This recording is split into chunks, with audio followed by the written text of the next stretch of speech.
Good morning. Wherever you are right now, if you have your cup of coffee with you, your cup of tea, maybe you're driving to work, maybe you're at work, maybe you're at the gym, or maybe you're just sitting down listening. We're glad you're here. I'm your host, James Prosco, Christian, husband, father, veteran, and watchman.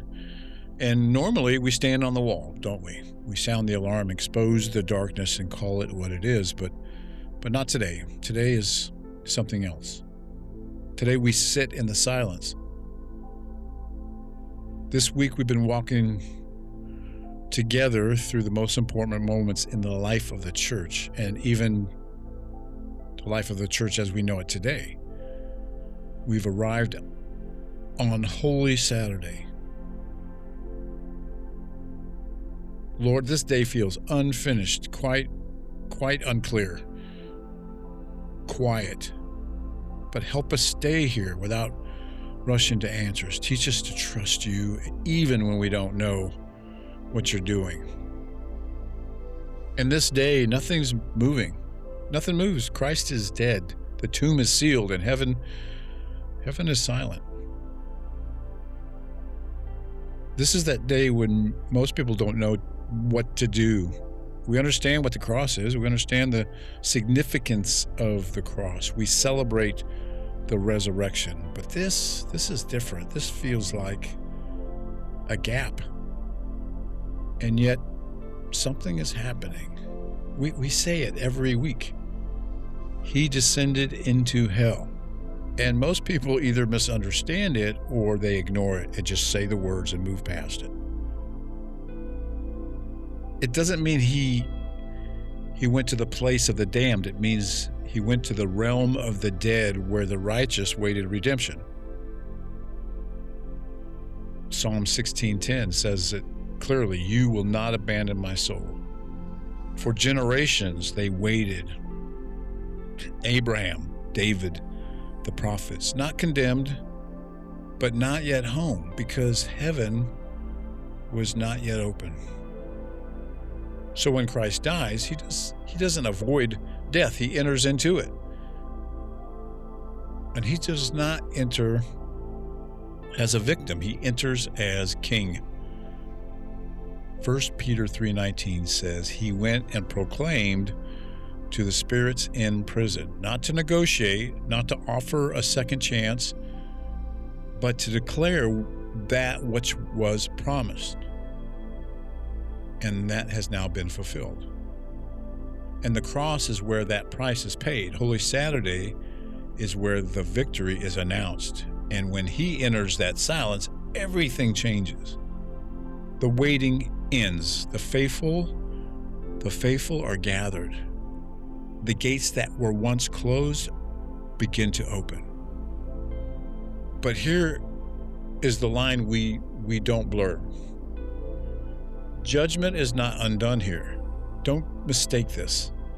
Truth is not changed. The light is the same light, but it's received differently. And this matters because Holy Saturday is not just about what Christ did. It's about how God works. He works in silence. He works in places we can't see. And he works when everything feels finished. We want movement and clarity and resolution. We want Easter Day without this. But God does some of his deepest, most profound work here.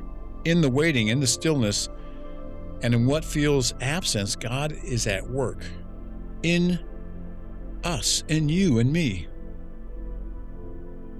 Philippians 2:13 says it. God is at work in you, even when you don't see it, because Christ entered death. Death is no longer final.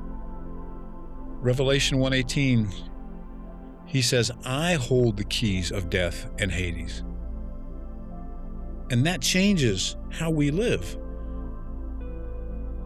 Because you have places in your life that feel like this day, unresolved, silent, unfinished. And the temptation is to assume nothing's happening because you can't see it or hear it or feel it or touch it. But Today, Holy Saturday says otherwise. It says God is working. God is working when you don't see it. God is working for you when nothing moves.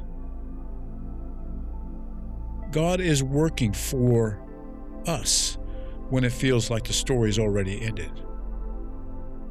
So here's the question, brother and sister. What in your life feels buried when God is still at work in your life? Will you trust him there, or will you walk away? Because he's not moving the way that you expected.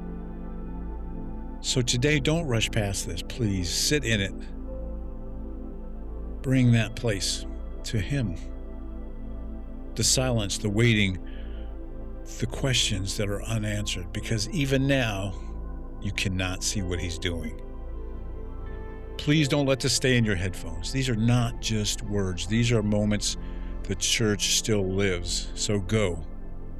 Find a church. Sit in the silence. Stay there. Because this day was not meant to be skipped. The watchman stays awake even when nothing seems to be happening. Stay awake. Stay patient. Stay faithful. This is the Watchman's Call. God bless and thank you for listening.